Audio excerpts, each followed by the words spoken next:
Hello everyone, have a great day. Today, I'll continue the story of Jack and Single Life. follow more heartwarming love stories. The lobby of the building was always quiet in the early morning, before employees arrived, before meetings began, before the polished glass elevators filled with executives and assistants rushing to their offices. At that hour, only a few people moved through the vast marble space: security guards, cleaning staff, and one woman quietly pushing a cart filled with cleaning supplies. Single Life. She moved slowly across the shiny floor, wiping the glass walls carefully with a cloth. Every movement was calm, precise. She had been working here for 2 weeks now. 2 weeks of early mornings and long days. 2 weeks of hearing whispers behind her back. 2 weeks of pretending she didn't notice. But she had chosen this because Jack had asked her to trust him. When Jack first suggested the idea, she had refused immediately. "You want me to work as a cleaner in your company?" she asked in disbelief. Jack had nodded calmly. "For now." Single Life frowned. "That doesn't make any sense." Jack leaned forward slightly. "It keeps you safe." "Safe from what?" Jack didn't answer right away, but his eyes told her enough. His world, his family, his enemies, people who would question every decision he made. If they saw Single Life living in his apartment, standing beside him openly, everything would explode immediately. But if she worked quietly in the building, no one would suspect anything. "You won't be invisible forever," Jack had promised, "just until the right moment." Single Life had hesitated for a long time, but in the end, she agreed, not for herself, for Betom, because the job gave her stability, and the company school nearby gave her son opportunities she could never provide before. Still, she hadn't expected the humiliation that came with it. The elevator doors opened with a soft sound. 3 office workers stepped out. They immediately noticed her. One woman whispered to the other, "That's the new cleaner." The second woman glanced at Single Life briefly. "She doesn't look like a cleaner." Maybe she lied on her application. They laughed quietly as they walked past. Single Life kept wiping the glass wall, as if she hadn't heard a single word. Upstairs, on the top floor of the building, Jack stood in front of the large window in his office. From here, he could see almost the entire lobby. He watched Single Life through the reflection of the glass.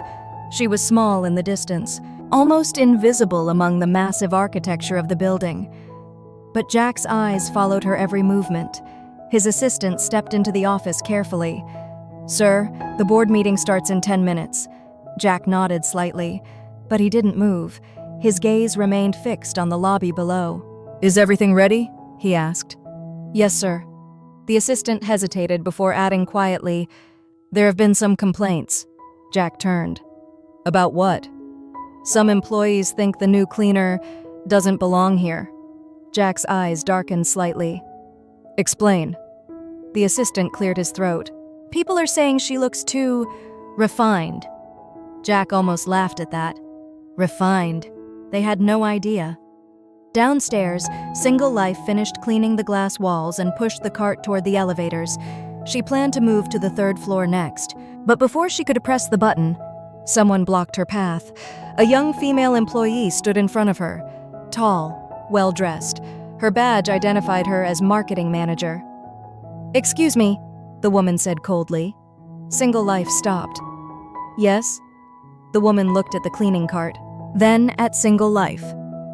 "You missed a spot near the reception desk." Single Life nodded politely. "I'll take care of it." But the woman didn't move aside. Instead, she crossed her arms. "You should be more careful," she said. "This is a luxury company." Single Life said nothing. The woman leaned slightly closer. "People like you should remember that." The words were quiet, but sharp. Single Life lowered her eyes slightly. "I understand." The woman finally stepped aside, satisfied, but the humiliation didn't end there. Later that afternoon, a group of employees gathered near the coffee machine on the 3rd floor. Single Life quietly mopped the floor nearby. One man pointed at her. "Hey." She looked up. "Yes?" "Clean this first," he said, gesturing toward a small coffee spill. Single Life nodded. "I will." But as she moved toward it, another man laughed. "Careful, that floor probably costs more than her entire house." The group burst into quiet laughter. Single Life kept her head down. She wiped the floor carefully, every movement calm, every emotion hidden. Because she had promised herself something the day she accepted this job. She would endure it. For now. That afternoon, everything changed. A black luxury car stopped in front of the company building. Security guards immediately straightened, because they recognized it. The chairman's car. Jack's mother stepped out slowly, elegant, composed. Her presence alone changed the atmosphere around the building. Employees whispered as she walked through the lobby. Single Life didn't notice her at first.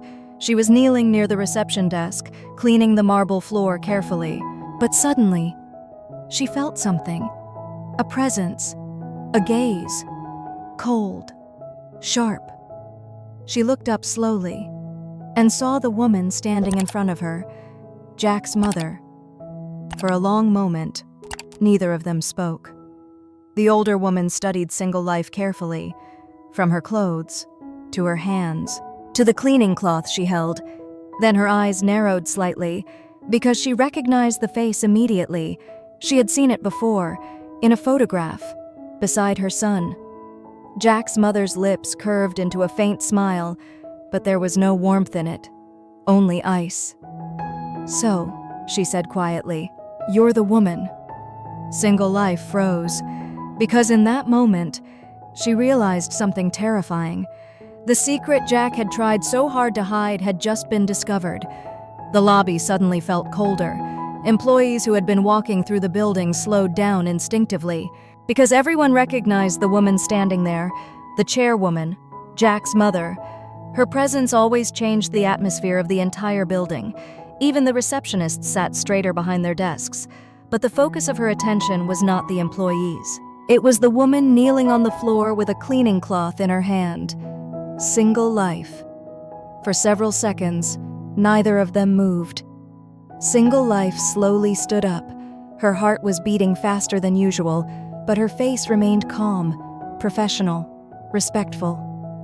"Good afternoon," she said quietly. Jack's mother didn't answer immediately. Her eyes moved slowly across Single Life's uniform, then to the cleaning cart, then back to her face. The silence stretched longer than it should have. Finally, she spoke. "So you work here now?" Her tone was calm, but the meaning behind it was sharp. Single Life lowered her eyes slightly. "Yes, ma'am." Around them, several employees had stopped walking, pretending to check their phones, pretending to talk to each other. But everyone was listening. Jack's mother took one slow step closer. "You're cleaning the floors of my company." Single Life nodded politely. "Yes." The older woman tilted her head slightly. "How fitting." The word was quiet, but it landed like a blade. Several employees nearby exchanged glances. They had already heard rumors about the new cleaner. But seeing the chairwoman speak to her like this made the moment feel far more dangerous. Single Life kept her posture straight. "I'm just doing my job," she said calmly. Jack's mother smiled faintly. "That's good." Her gaze sharpened, because some people forget their place when they enter buildings like this. The words were no longer subtle. A few employees looked directly at Single Life now, curious, judging. Jack's mother continued slowly. "You must feel lucky." Single Life didn't respond. "To be inside a building where people like you would normally never be allowed." Single Life felt the sting of the sentence, but she didn't look away. "I'm grateful for the opportunity," she said quietly.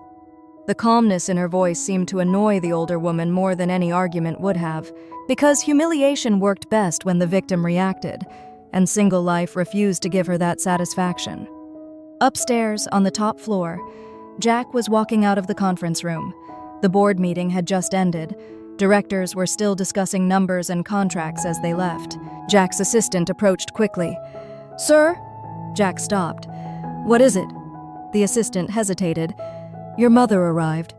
Jack's expression didn't change. "She didn't inform me." "She didn't speak to anyone," the assistant replied carefully. Jack started walking toward the elevators. "Where is she?" In the lobby. Jack pressed the elevator button. The doors opened immediately. The assistant added one more sentence quietly. She's speaking to the cleaning staff. Jack froze, just for a second. Then his jaw tightened. Back in the lobby, the humiliation continued. Jack's mother walked slowly around Single Life, as if inspecting something. "Tell me," she said calmly, "do you enjoy this work?" Single Life met her gaze. Work is work. The answer surprised several employees nearby, but the older woman's expression didn't soften. "You're a mother, aren't you?" The sudden question made Single Life's fingers tighten slightly. "Yes." "And your child goes to school now?" Single Life nodded slowly. Jack's mother smiled again. "But schools in this city are expensive." The implication was clear. Everyone understood what she was suggesting, that Single Life had used Jack, that she was living off his generosity. "That must be very convenient," the older woman said softly. Single Life's voice remained steady. "I pay for my son's life with my own work." Jack's mother's eyes turned cold. "Do you?" The tension in the room grew heavier. Employees pretended not to watch, but no one moved, because everyone knew something important was happening. Then the elevator doors opened. The sound echoed across the marble floor. Jack stepped out and immediately saw the scene. His mother, standing in front of Single Life, employees surrounding them in quiet circles, and the cleaning cloth still in Single Life's hand. For a moment, Jack didn't speak, but something changed in his eyes, something darker, something dangerous. His voice cut through the lobby like a blade. "Mother!" Every employee turned instantly. Jack walked across the marble floor slowly. The sound of his footsteps echoed. His mother looked at him calmly. "Ah," she said softly. "You're here." Jack stopped beside Single Life. He didn't look at the employees. He didn't look at the reception desk. He looked only at his mother. "What are you doing?" The question was quiet, but the anger behind it was unmistakable. Jack's mother smiled faintly. "I'm inspecting my company." Jack's voice hardened. "By humiliating my staff?" The entire lobby went silent, because no one had ever heard Jack speak to his mother like that before. Jack's mother's expression didn't change, but her eyes sharpened slightly. "This woman is your staff?" Jack stepped slightly closer to Single Life. "Yes." The single word echoed across the room. Employees stared, because something about the way he said it sounded different, protective. His mother noticed too. Her voice became colder. "She's a cleaner." Jack didn't look away. "She works here." The difference between those two sentences was enormous. Jack's mother studied him carefully. Then she said quietly, loud enough for everyone to hear, "You've always had strange tastes, Jack." A few employees gasped softly. The insult was obvious. Jack's hands clenched slightly at his sides. Single Life stepped forward suddenly. "It's fine," she said quietly.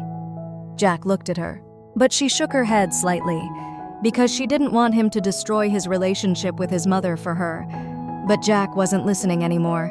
His voice dropped lower. "Mother." The single word carried a warning, but the older woman ignored it. Her eyes remained fixed on Single Life. "You should remember something," she said softly. "No matter how clean you make these floors." Her gaze hardened. "They will never be your world." The silence that followed was suffocating, but then Jack did something no one in the company expected.